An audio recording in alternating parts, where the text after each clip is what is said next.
let's just be thankful that we are in the strong, capable, darkly bruised baby hands of the orangutan in the Oval Office as health care for millions of Americans hangs in the balance. Our president is scheduled for his annual checkup tomorrow at Walter Reed Hospital. This will be his second yearly checkup this year. He had one 6 months ago, but it feels like it's been a year, so they decided to do it again. And it's smart to do this sort of thing before Halloween. If he gets a clean bill of health, he can continue his annual tradition of eating all Eric's trick-or-treat candy. Checkup will take place in the morning tomorrow, but the White House has already released the results. He is 7'2", 180 pounds, and his erections can deadlift a Cybertruck. So, congratulations, Mr. President. Stand up. Yeah, Jimmy Kimmel getting us started here on a Friday. Thank you very much for joining me. Thanks to everybody who came by the hangout last night. We had a great time, over almost 70 people there. And we were there for almost 3 hours. So lots of fun. If you're a paid subscriber, you can access the hangout and learn and laugh along with us if you want, if that's your bag. Patreon.com/Pete Dominic to get it.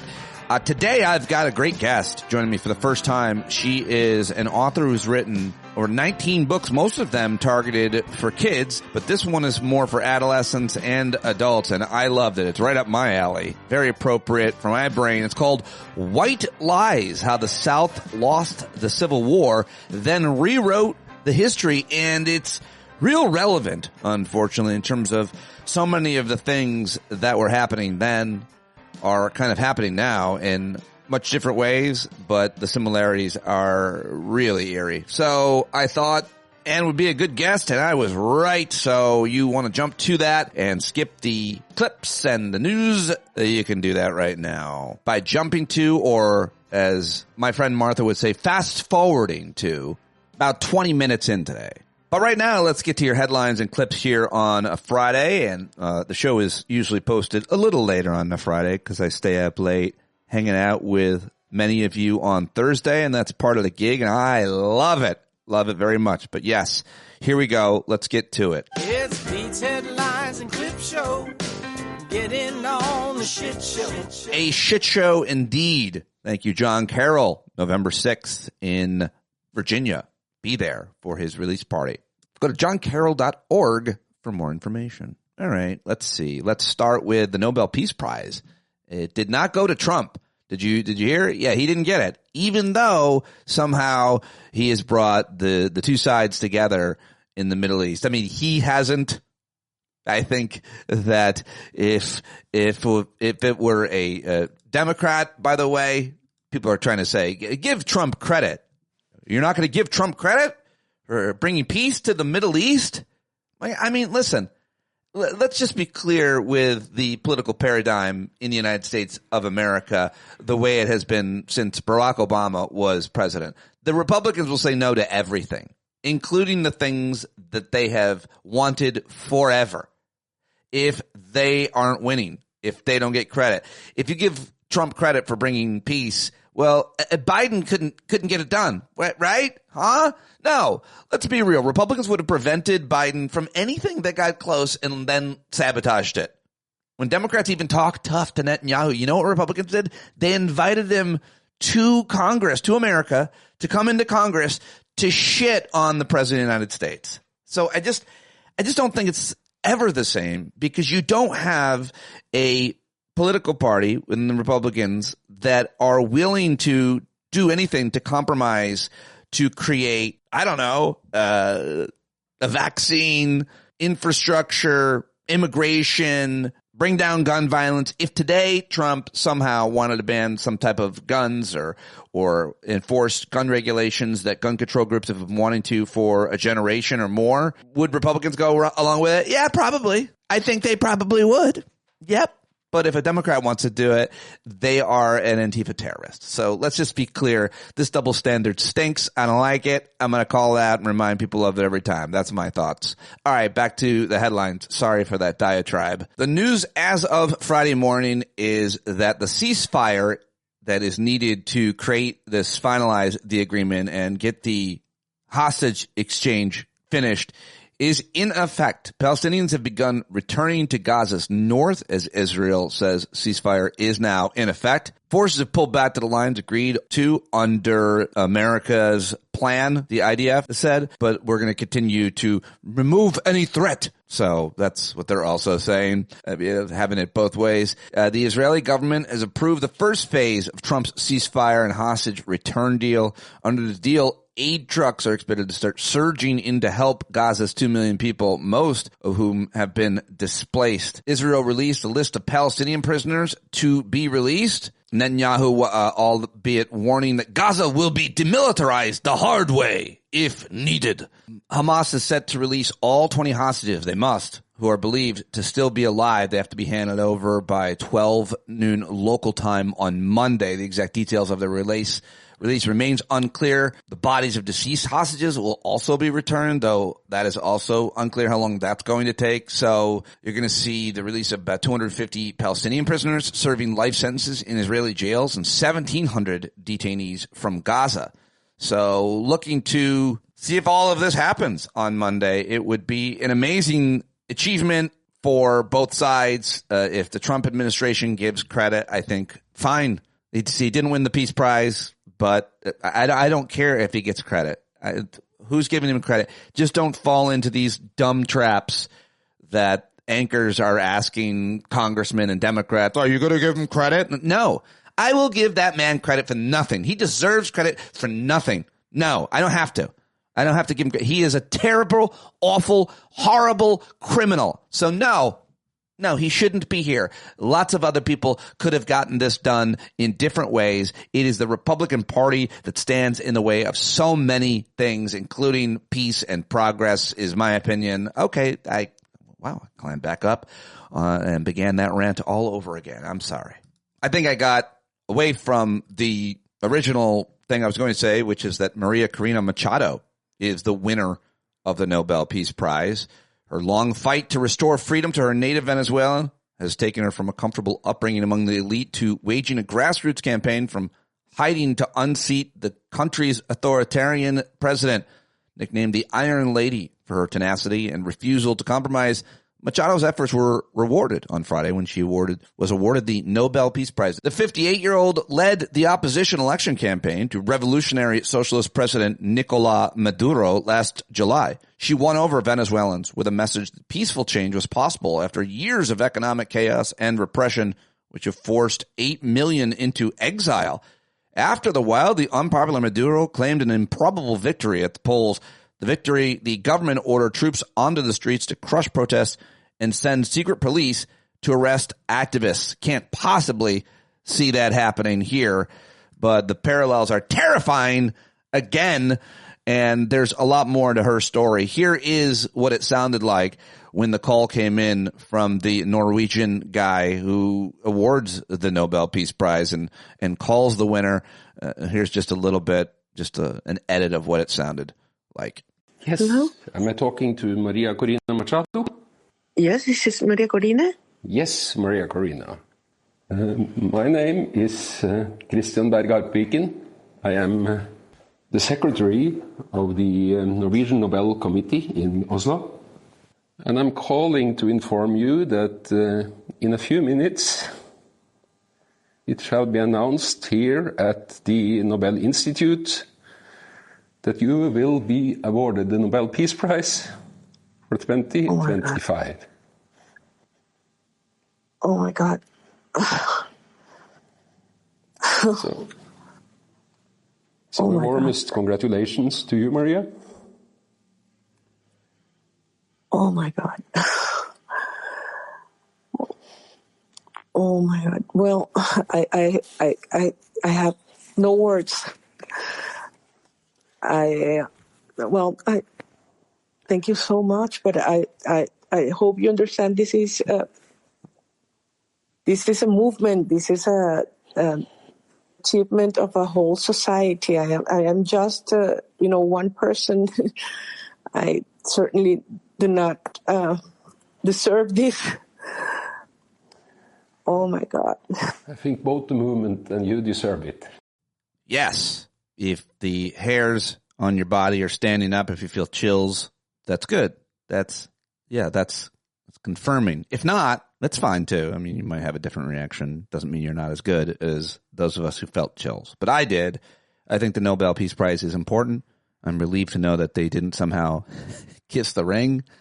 And I think learning about what is going on in Venezuela is important. And now the world will learn a little bit, if not a lot more. And that matters given the state of things and the movement of autocracy and authoritarianism around the world, the support for that. So I love it. I love that. And I wanted to share that clip right here at the top. But I do have to get to other news stories because it is what I'm doing here in this opening segment. And I got to mention, of course, right here in the top 3 stories yesterday, it was confirmed that the Mad King of ours is living out his dream of revenge and finally got one of his paid stooges, Lindsay Halligan is her name, to do what he's been wanting for a long time, deliver an indictment of the New York Attorney General, Letitia James, because she indicted him, of course. He's got his list. He's going down it. He's trying to get people to carry it out for him. The previous U.S. attorney refused to take either the Letitia James case or the case against FBI Director James Comey for allegedly lying to Congress. She, of course, has been indicted for mortgage fraud, which apparently there's no real proof for, is my understanding. But it's important to recognize this, obviously, for what it is. It's also important to recognize that this is not going to – James Comey and Letitia James are not going to jail. I don't even think these cases are going to go to trial. I am no legal expert, but I watch them. Have you seen or heard or read any legal expert say that the judge is not going to probably throw these out, that these are going to go to trial? I don't think so. Also, worth mentioning, I want to play this clip for you from CNN with Anderson Cooper. He had a panel on last night. He was talking to Jeffrey Toobin about this, and he basically tried to ask Toobin in this clip, well, Letitia James did run on a campaign saying she was going to get Trump, as if somehow that was inappropriate. Toobin points to the fact that attorneys general in America have to run for election. They have to be political to run, so that's not out of the ordinary. And we all saw him crime. It's not like anybody saw her commit mortgage fraud. They illegally went through her files. I'm sure they created a problem to investigate, and then they announced it. That's what they do. Find me a few votes. Just announce that Biden's under investigation. Volodymyr Zelensky, the leader of Ukraine, on a phone call that they fucking impeached him for. So, no, Anderson Cooper, that's nonsense. We all saw the crimes he committed. We all knew he was a criminal. We saw him commit them in broad daylight. I hate that when he said it, but either way, here is the clip that I'm talking about. More importantly, the analysis from CNN's legal expert and guy who masturbated on Zoom and somehow didn't get canceled, Jeffrey Toobin. Jeff, according to PolitiFact, the day after she was elected in 2018, Letitia James was asked by a community activist if she was going to sue President Trump, and she replied, quote, "Oh, we're going to definitely sue him. We're going to be a real pain in the ass. He's going to know my name personally." That's not a great look for somebody who has just been elected or just been campaigning, who hasn't even looked, I guess, deeply at any evidence. Well, we live in a system where attorneys general and district attorneys in the United States, unlike almost any other country, are elected officials, are politicians. So they run for office making political statements. That's how our system works. It's not pretty. I don't think it's a great system, but there's nothing uncommon about it. The other point to make, though, is just because she made inappropriate comments, that doesn't mean she should get indicted for fraud years later. We're not supposed to live in a system of that kind of tit for tat. Criminal cases are supposed to stand or fall on their own merits. Well, they're supposed to, but they don't always, obviously. All right. Other headlines I've got for you. That was a big story yesterday, and it's hard to move on from these without more commentary, without adding more insights from others, but I must carry on to the next story. Oh, you're going to love this one. Bird flu is back. That's right. Return of H5N1. H1N1. Bird flu is spreading again now that wild waterfowl, geese, ducks, and cranes have begun their seasonal migrations. As the birds travel, they mingle at lakes and ponds and share viruses. Isn't that fun? In poultry, bird flu cases are spiking earlier than expected. Oh, great news. So happy to hear it. Glad the CDC is so well staffed and that RFK is in charge and feel fine. Moving on, if we can. How about this? All is not well at the IRS, says Steve Bannon at Maddow Blog. The IRS said it was furloughing nearly half of its workforce and shuttering most operations Wednesday, but it'll continue to work to implement Trump's signature tax cuts. Oh, good. Work on preparing for next year's tax filing season will also continue, but numerous operations will be halted, including taxpayer services like call site operations and more. Oh, fantastic. IRS furloughing nearly half its workforce and shuttering most of its operations after a 5-day reprieve following initial government shutdown. Employees are now being notified of widespread service stoppages. So that's great. At least the GOP tax cuts will continue. Here's a really important story. The Department of Defense and journalists now are on a collision course as restrictions on reporting loom, according to the Associated Press. That's the headline there. Facing a deadline next week on whether to sign a statement acknowledging new restrictions in how they do their jobs or risk being thrown out of the Pentagon. Journalists who covered the U.S. military appear headed toward a showdown with Defense Secretary Pete Hegseth. That's a very important story. I want to dig into more before I comment or talk about it, but it seems real concerning, and I want to stay on. Another very concerning issue is this guy we talked about with Eric Siegel, Professor Mark Bray, who is the history teacher. He teaches the history of anti-fascism, and he's been threatened so much that he and his family left the country and moved to Europe, I think. He teaches at Rutgers in New Jersey. An expert on anti-fascist groups who teaches at Rutgers says he's fleeing with his family to Spain after getting death threats amid a campaign by the campus chapter of Turning Point USA and other conservative groups have launched to get him fired. He's an assistant professor of history, and he decided to make the move out of concern for his family's safety after being falsely labeled as a member of Antifa. And, of course, we're all Antifa. If we're not MAGA, we're Antifa. What is Antifa? Who's Antifa? We talked about that a little bit last night at the Hangout. All right. Well, you know what? That's it. That's the news and the clips. I had clips embedded. I'm cheating. I'm wrapping it because it's taken much too long this morning to get this done. It's almost 9 o'clock and I was hoping to post it by now. So I'm going to get to my guest, and she's fantastic.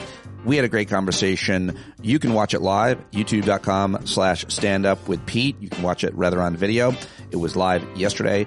Her new book is White Lies, How the South Lost the Civil War, then Rewrote the History. It's the first time we've ever talked, and she was great. And she has been writing for like 25 years, enriching the understanding of young people and teens by introducing them to consequential and dramatic historical events that may be misrepresented or underrepresented in their textbooks. She was named a notable children's author by her adopted home state of Wisconsin. She and the body of her work have been recognized nationally with the Nonfiction Award of the Children's Book Guild of Washington, D.C. and Bausum.com is a website to learn more about her books. I think you're going to love this conversation and this book and all of her work, which you should get for your kids. Let's do it for the first time ever with my guest today, Ann Bausum. And I'm very excited to have my guest here for the first time ever. Her body of work is so impressive, as is her life, and her contributions, I think, to education as a historian. Her new book, which we'll talk about today, is titled White Lies, How the South Lost the Civil War, then Rewrote the History. It's so good. Get it now. Ann Bausum, like awesome. Welcome to the show. Pete, thank you. It's a pleasure to be with you. You're joining us, I think, from Wisconsin. Yes. And you one of the battleground states. Yeah, I should reach out to you next time we want to talk about Wisconsin events and politics. I'm sure you've got some thoughts on it, but I just have to talk to you about why you do what you do. This new book is apparently written for like adolescents, but I think it's written for me. I don't like some of the books that are written for more seemingly intellectual academic types, which I interview a lot of those authors, but they're a little harder for me to read and comprehend. I love this book. I didn't even know it was written for younger people at first, but most of what you've published in the past has been for a younger audience, right? That's right. But this is definitely a book that I think is meant to cross over because it covers content that most of us don't know as adults. And I'd love to catch teenagers to get them the fuller story of American history while they're in school. But anybody who wants to go back and do a brush up, this topic turned out to be full of surprises. How would you describe, I can go through some of the names of some of your other books in the past, but you've written a lot about civil rights and social justice. How do you describe the main theme or subject matter of the children's books that you've written? Sure. So I've had 19 books published. I'd say more than half deal with social justice issues. And I think a lot of that is because of my past and the fact that I grew up in the 60s and 70s, and social justice was just what I lived and breathed. And so that's what I've been curious about and wanting to share with young people, because what I experienced, and both as someone going through school, but also as a parent of young sons, was the realization that textbooks only go so far.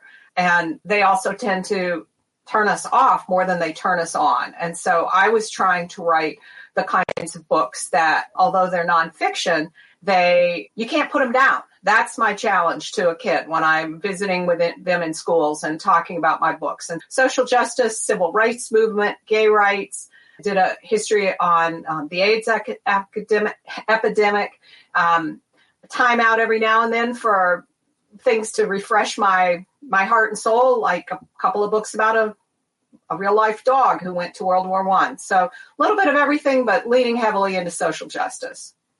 I think I'm clever enough to bring it up on the screen. This is Anne's website with most of your books. I mean, if not all of them, but. No, you're seeing them all. Yeah. And if you just look at some of these titles, you should be reading these to your kids if you have kids. But what is your answer to why young people in America specifically need to learn history in general, much less the history of the subject matter that you've covered here? That's a question that is so relevant now. I'm pausing because what we're experiencing is serious threats to how we even teach history, what content is taught, the censorship of history, which is basically what White Lies is about, but it's from earlier periods in history. So why is it important to teach a full and broad span of history? It's how we learn. How are we supposed to get better? If we don't know what mistakes we've made in the past, how are we supposed to do better? I like to make the analogy of between a family and a country. We all have family stories. We have the things we're proud of, the things that we might be inclined to not want to talk about. But those things that get swept under the rug, they don't disappear. They just trip us up. And it's important to be brave and look back at the past and be willing to embrace the triumphs and learn from the tragedies.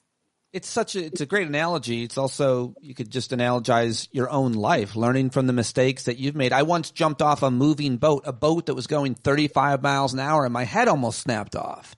And oh my God. Like, I wish I had read about that, but I had to experience it. But I could also say the things that I did read about and learn about, including history, which I think is so important. The rest of the interview will be about the things in your family that you want to hide, and I'm kidding. Such a great analogy. You were telling me about your family. It sounds wonderful. You grew up in Virginia, but your dad was a professor. Your mom's an educator as well. And that, I think, is really interesting. You talk about that in terms of writing about history and the history of the Civil War, particularly. You learned a different history, I'm told. And I'm told that not only by you here in the book, but by a lot of people who grew up south of the Mason-Dixon line, apparently.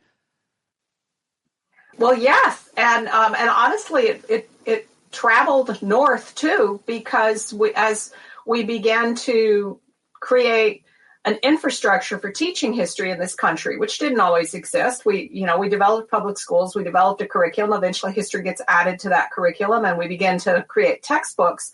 And publishers came to realize that it was easier to create one textbook that could be taught nationally, but if they were going to be able to have it adopted in conservative states, they had to tailor the content to please those states. And so what started as manipulations of history in the former Confederacy ended up impacting our understanding of history nationwide, and they still do. Oh, yeah. I mean, yeah. I guess now, too, like someone can just do a clip about history for 3 minutes, post it on TikTok, that can go viral, and then all of your books combined aren't getting as many reads as that clip gets views, which is the most enraging and frustrating thing for people who do the kind of work that both you and I do, in terms of you put something out in the world, you want people to see it. That's why you did it.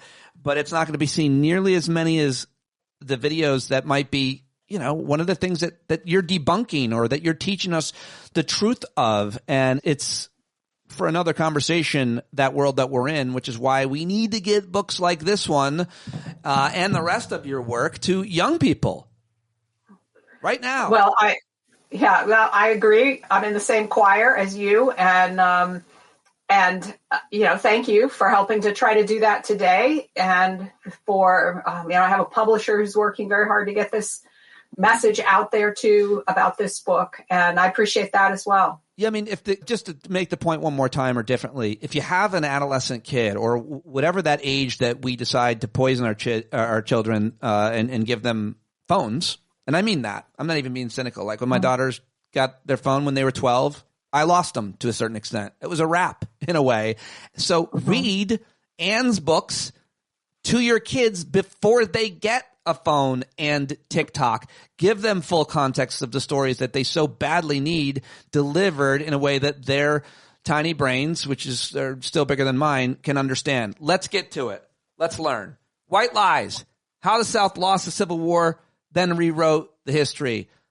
So much of it we're learning for the first time. I'm almost 50. You're a historian, though, but yet I think you still learned stuff in researching and writing this book. Tell me what. Yeah, every book is an education. And, this book is the closest thing to a personal journey for me because, as you've mentioned, I grew up in Virginia. I actually was raised in the town of Lexington, Virginia, which for people who've been to that area know it has been viewed as sort of ground zero for honoring the Confederacy. It's where Robert E. Lee went after the Civil War to become president of then Washington College, now Washington Lee University. He's buried there. His horse is buried there. Stonewall Jackson is buried there. Stonewall Jackson's horse is stuffed in a museum. And when I was a kid reading history, these people were glorified in my state history books. And it really was not until I reached adulthood, moved beyond the South. I've lived in Wisconsin and New York in the years since, that I began to realize, my views or my understanding of history didn't quite align with some of my peers. And it took a long time to piece all that together. But the linchpin was when an old classmate of mine from Virginia tracked down our textbooks and I was able to read them again. Wow. And then I realized, holy tamale, I knew I'd been misled, but this seemed, it's the only time I've ever read a book, Pete, where I was literally sick to my stomach. It was that nauseating. And, I can read you a passage if you want. Yeah, I do want. Okay. This is my 7th grade book, Virginia History, Government, Geography. And there's a chapter called Negro Life Under Slavery. This is a book from 1957. So that's the kind of language we're going to encounter in this passage. But I'll just read half of a little piece of a paragraph. Yeah. A strong tie existed between slave and master because each was dependent on the other. The master needed the work and loyalty of his slaves. The slave was dependent for all his needs on the master. The slave system demanded that the master care for the slave in childhood, in sickness, and in old age. The regard that master and slaves had for each other made plantation life happy and prosperous. Yeah, I'm sick. I got nauseated by that. I was wondering if I was going to get. I was like, why did she get nauseated? And then I got nauseated. Yeah, the punchline is pretty sobering, and that's the tone throughout the book. And it's this very pablum, sort of easy to swallow logic. Yeah. There was, in my fourth grade book, there's a line about how in the years leading up to the Civil War, by then the Southerners knew slavery was bad, but they didn't know how to get rid of it, because if they did, how are they going to run their plantations? And it was like, okay, so as a fourth grader, maybe that's logical. Okay, so I accept that slavery had to continue, but it was that kind of manipulation. And then over time, I came to understand, I'd been hearing for years about this thing called the lost cause, which is really what my book is about. This little known, I call it the most important propaganda campaign in the United States that you've never heard of. And the lost cause sums up all of the excuses and diversions and outright lies for what life was like before the Civil War and during the Civil War, what the Civil War was fought over, what Reconstruction was like, and every lie needed since then to try to reinstate white rule in the South and proclaim white supremacy. These are the lies that helped to bring us Jim Crow. They're the lies that helped to bring me my textbooks. And this was not random. This was a belief set that over time came to take on the ring of the truth, but that was founded upon deliberate deception. It also strikes me that you, growing up a young white girl going to elementary school in Atlanta. Virginia. Virginia, excuse me. But also young black girls and boys were getting the same education, and a lot of their even black teachers were teaching these things, because it's not as if just because the color of your skin that you know history. I mean, I find that a really important point to make. You could say the same thing about gender or sexual orientation or something. Like, we don't necessarily know the history of these movements, and we are taught in this way, as you just read, to whitewash it. It means that even people of color are learning these things about them, and that matters for a lot of reasons we could talk about. But I got to ask you another just question about the work, the book, the title, White Lies, How the South Lost the Civil War, then Rewrote the History. Everybody's got to get the book. And I was at a school board meeting about 4 years ago, arguing with my super racist neighbors. And one of them commented that shouldn't be teaching a kind of history that makes white people feel bad. My son shouldn't feel bad because he's white. And when I went up to the microphone, I said, if your son feels bad because he's white, you're a shitty parent. It's not the school. Like, the school didn't do that. You can talk to your son about that and disabuse him of that guilt real easily. It's not a hard conversation to have with a child, in my opinion, but maybe I'm an elitist. Why is it important to talk about the painful parts of history, and what would you say to someone who says, stop making my white son feel badly? Well, I think one answer that's valid is the one you gave. It's not like we don't have influence over our children when they come home again. And if a lesson has upset them or confused them, it's the parent's responsibility to deal with that. But I don't think educators are setting out this history in ways that are intended to make white people feel bad or to, elevate one race over another. The idea is to share information, not bias. And it's the information that is what's scary. And the reason it's scary is the same reason you just alluded to. These books weren't just written for white people. These statues that have been put up, the other ways that we've glorified the Confederacy, they're designed to put people in their place. So when a black person would read that book and read, oh, okay, my ancestors were well taken care of. I don't need to worry about slavery. And, and when other parts of the book talk about the importance of restoring white rule or the relative roles of races, that's being absorbed. And then they're looking around it at current times. So in the 1950s and 60s, when we're still living in a segregated society, that's influencing them. And in fourth grade, that was the year my schools were integrated. Virginia was very late to integrate. And I actually had a Black teacher that year teaching us that fourth grade textbook. And I never got to ask her a question that I was able to ask an educator, about 10 years ago at a conference in Atlanta. When she came up to me after a presentation I'd given where I'd shown that fourth grade textbook, she said, I taught that book. I used to live in Virginia and I taught that book. And I asked her, how did it feel as a Black woman to have to teach that history?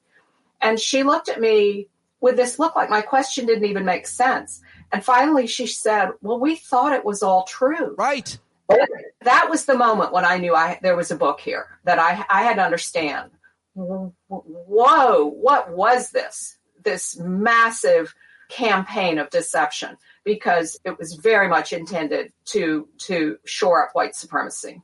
I've learned so much reading this book, but I feel like we right now, have an example, a really great example or terrible example of how history can be rewritten. And obviously it's different now than it was then, the kind of propaganda, the platforming, the campaigns, and so on. And now we have TikTok. But more importantly, we have leaders that I guess are similar that would lie unabashedly. And what I'm thinking about is the January 6th insurrection, or whatever people want to call it. We'll call it January 6th. They've really tried to rewrite. First, there was a big lie that caused those people to show up there, but they tried to rewrite what happened that day, and they're continuing to. Every week or so, we see this kind of rewriting of the history of that event, and it makes you understand and that it's not so hard to rewrite an entire war, entire conflict, or a period of history, which you do such a good job to document how they did it. Talk about part one, the foundation for lies, what wealthy whites said to maintain slavery, launch a rebellion, and survive defeat. Pick anything you want. One of the, as I said earlier, I learned so many things from this book, and one of them, and I went into this project with a lot of questions because I needed to learn more. And I've been taught the Civil War wasn't fought over slavery. It was all about states' rights. That's what I was taught. I've got textbooks that'll tell you that. And I knew that was wrong, but I didn't have a complete understanding of what had actually gone down. And it was fascinating to read about how the state of Virginia, the state I'd been educated in prior to the Civil War or in the lead up to it, as the Confederacy is being formed, was debating, should they stay in the Union or should they leave? And the voting members of the state, which would have been white men, had elected representatives to go to the Capitol, to Richmond, to debate this question, do we stay in the Union or not? And the majority of the people who went supported staying in the Union. And when they took their first vote, and that's the way it came out, the slave traffickers, the people who were the middlemen between the buying and selling of enslaved people, stepped in and put their finger on the scale. They literally started buying up newspapers to change public sentiment about it. They heckled and, intimidated people who had been in favor of staying in the Union because, and this is the part I did not understand in detail, the Constitution of the Confederacy had been written so that slavery was legal in the Confederacy, but the buying and selling of enslaved people could only be done within the Confederacy. So if those enslavers wanted to stay in business, their state had to join the Confederacy. They would have gone out of business if Virginia had stayed with the Union. There are other reasons that Virginia ended up seceding, but that was a major, major part of it. And that's one of the things I explore in that first part of the book. I wonder what percentage. Isn't that horrifying? That's horrifying to me. I think it should be horrifying. It's all about money. Yeah.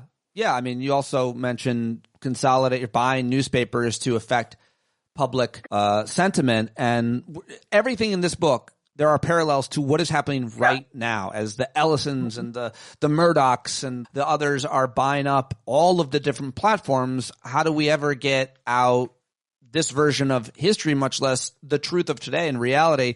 But going back to your book and that time, I feel like, to me, the thing that I am kind of most embarrassed about as an American, and whether I learned it and forgot it, I mean, I forgot everything I learned anyway, but is Reconstruction in that period. And I watched this series on Apple TV, which should win all the awards, called Manhunt.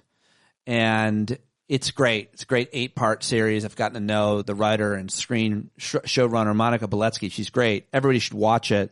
But it does cover a little bit about Reconstruction and that period. It's after the assassination of Abraham Lincoln. And I just didn't know. And I still don't know. And I know there's a lot of good documentaries and a lot of good books about it, but what do we learn about the lies that were told or rewritten about that period? What do you want to say?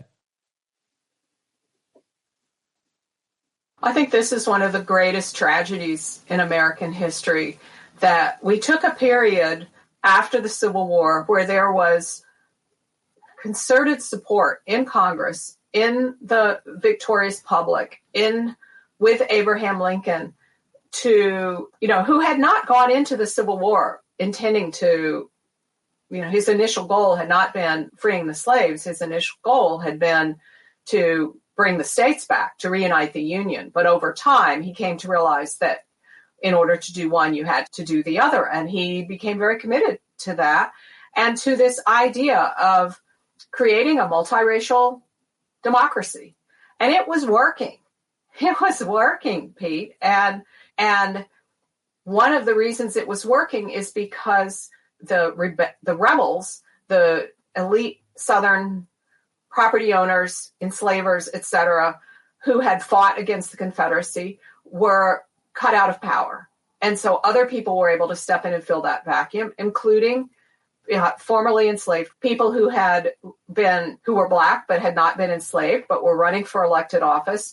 And this depiction that you see in movies like The Birth of a Nation or Gone with the Wind of mayhem and chaos under this so-called Black rule is a myth. It's a deliberate lie to try to undermine that system, which efforts were made to do through violence with the Ku Klux Klan, through intimidation, and ultimately through, just chipping away and installing the Jim Crow iron force over the South that increasingly the North was willing to let it do. And that's complicated. It's explained in the book why this was not just a Southern problem. This was a national problem with racism, north and south of the border. But that's, I think, one of the great disappointments and tragedies. If that experiment could have continued, we would be in a different democracy today. Very well said. And even more detailed in the book, of course, obviously, the period of Jim Crow and otherwise. You also talk about hero worship and the commemoration of Confederate generals like Robert A. Lee. When did that start? How quickly did they have their reputations rehabilitated? Of course, they were, famously let go, right? I mean, Robert E. Lee had a pretty good life. He got to keep his horse and his sword and his uniform and all the rest. When did the glamour PR start?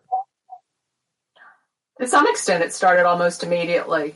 And again, this was, there were motivations for this within the Confederate leaders, former leaders of the Confederacy, the elites who had pushed the Southern states to war, a war that had left the South devastated.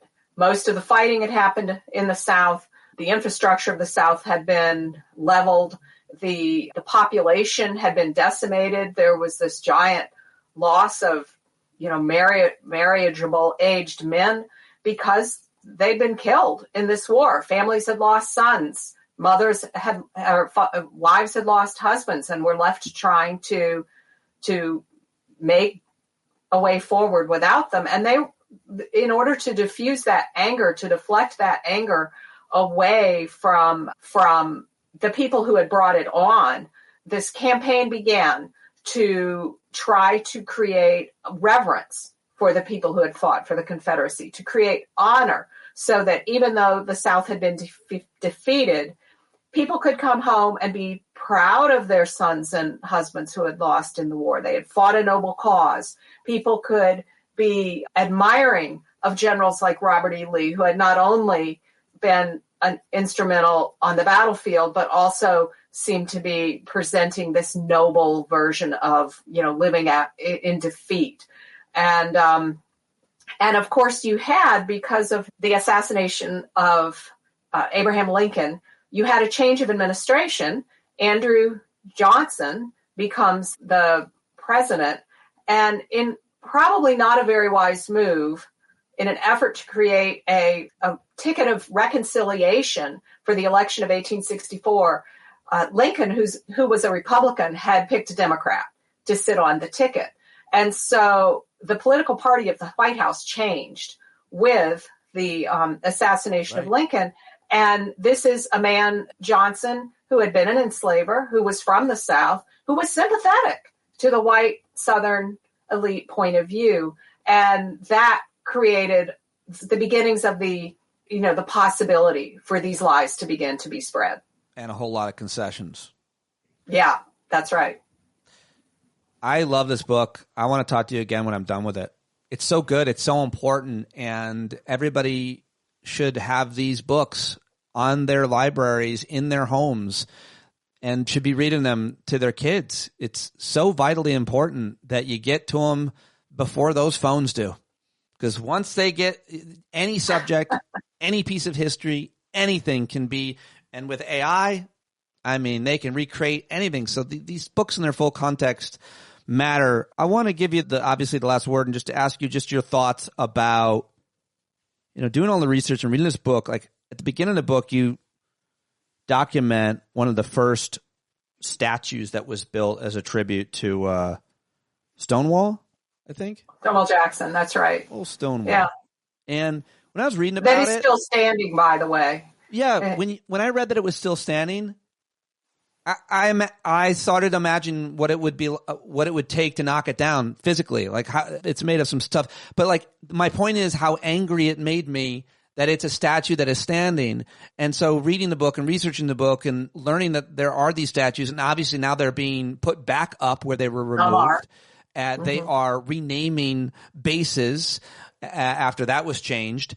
And they're even, while they're rewriting history or celebrating the bad guys, they're also erasing a lot of the bad things, going after the African American Museum and the exhibits, all of which I know you know about. So what is your thought on, what is your reaction to the kind of rehabilitation that we're seeing in 2025, where we had made a lot of progress?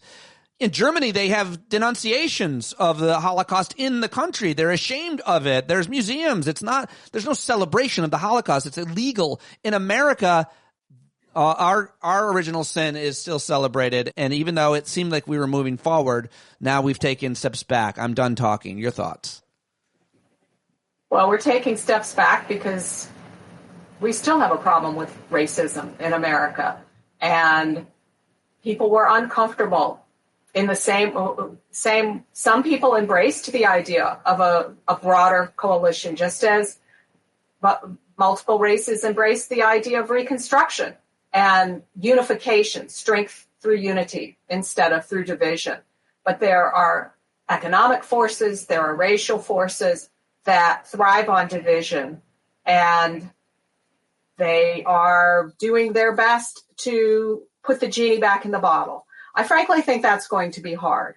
I think it's ugly. I really appreciate the work of people like you and your encouragement of your listeners to educate themselves and turn to materials that they may not be able to, that may give them information they may not be able to otherwise find. But I think there are too many ways to communicate. Information flies too fast, and I would like to hope that there is an overcoming of this. And I think it's going to happen because people will say, hell no, I want my kids to read these books. Hell no, I want that statue down. This is not what my community stands for anymore.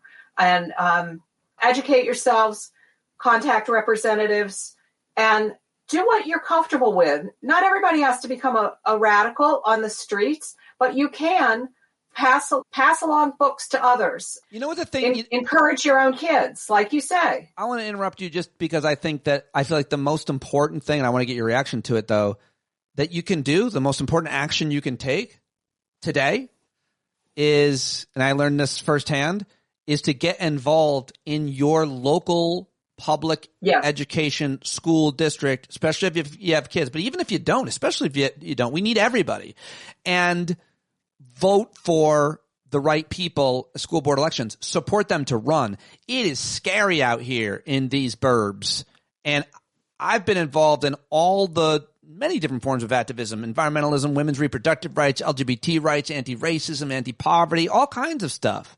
But nowhere did I feel like I had the impact and the consequences, by the way, of getting involved in my local school board, because I think, getting back to the point, having books like yours on the shelves and available is very important. But even if it's not your book, teaching history, all the bad parts too.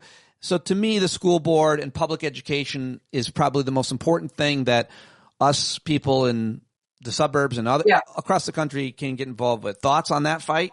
Or I think that's such a brilliant suggestion and doable. You know, subscribe to your local paper if you still have one. Study up who's running for these positions. You're not just putting books on the shelves, you're also creating a safe space for teachers to use them.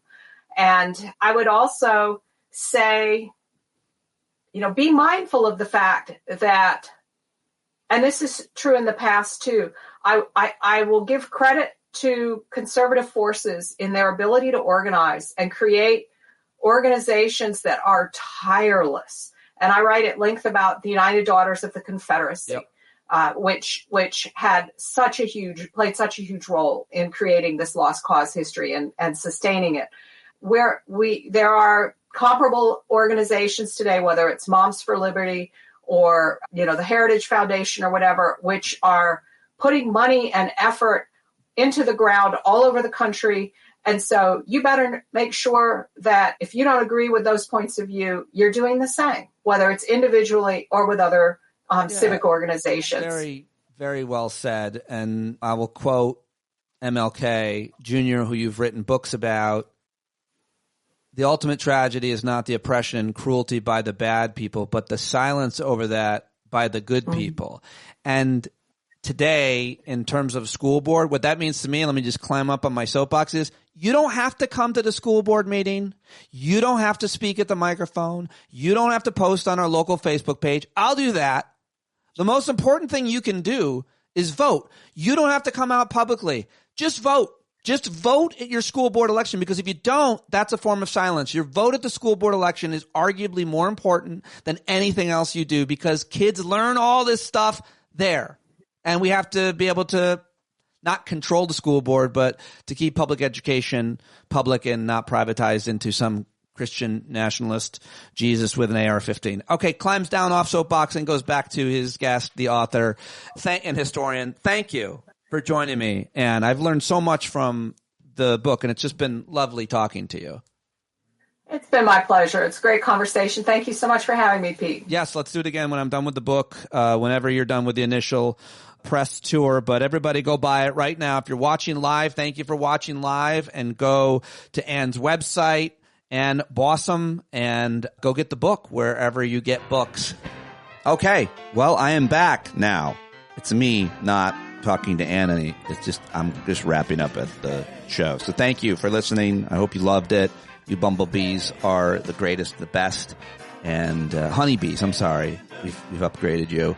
And I so appreciate you. I really do. It's just wonderful to hear from those of you who listen all the way to the end of the show. It's very satisfying and rewarding to hear from you. So thank you very much for that, because I can't do it without your support. And we do it every day with John Carroll's music, which you should go buy. JohnCarroll.org. We'll be hopefully together on November 6th in Virginia, celebrating the album release. If you want to join us, come on down. Some people are then going to spend the weekend or a day in Washington, D.C., going to museums. It was talked about all last night's hangout. All right, that's it. Bye-bye.